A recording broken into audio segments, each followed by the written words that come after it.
কোশ্চেনে বলা হয়েছে দুইটি ক্রমিক পূর্ণ সংখ্যা নির্ণয় করুন যাদের বর্গের অন্তর 47। তো আমরা ধরে নিব, প্রথমে ধরি ক্রমিক দুটি সংখ্যা।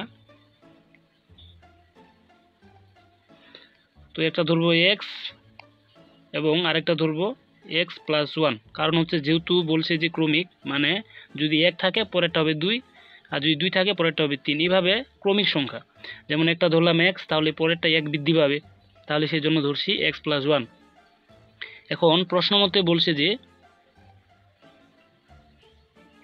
বলা হয়েছে যে ক্রমিক সংখ্যাগুলা তাদের বর্গের অন্তর, মানে তাদের এই যে ক্রমিক সংখ্যা x এন্ড হচ্ছে x+1, এদের বর্গ, মানে বর্গ হচ্ছে যেমন x+1 এটার বর্গ, এবং বলছে যে x এর এই যে বর্গ, এই বর্গের অন্তর বলতে বিয়োগ, এই বর্গের অন্তরটা হবে কত, 47, এই যে এটা। এখন এই অনুযায়ী এখন এটা আমরা সলিউশন করব। তো সলিউশন হচ্ছে কি a² - b² এর সূত্রটা। তো দেখেন এটা a² - b² সূত্র প্রয়োগ হবে।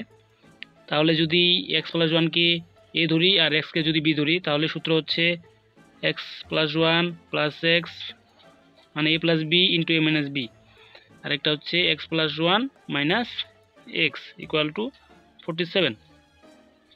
তো এখন এখানে দেখেন x আর x হবে 2x+1, আর এখানে -x আর +x কাটা, তাহলে থাকলো 1 শুধু। তাহলে 1 দিয়ে গুণ করলে শুধু এটাই হবে, তাহলে থাকতেছে 47। এখন এখান থেকে x এর মান বের করব। তাহলে x এর মান যদি বের করি, তাহলে 2x = 47, আর 1 টা পাশে গেলে মাইনাস, তাহলে থাকতেছে 46। তাহলে x সমান বলতে পারি 46, এই যে 2টা পাশে যায় ভাগ হবে, তাহলে হচ্ছে 2 2 4 2 3 6, মানে x এর মানটা 23। এখন যেহেতু একটা সংখ্যা কিন্তু আমরা পাই নিলাম, মানে x এর মান 23 পেয়েছি, তার একটা সংখ্যা হচ্ছে কত লাগবে, যে x+1। তাহলে আমরা বলতে পারি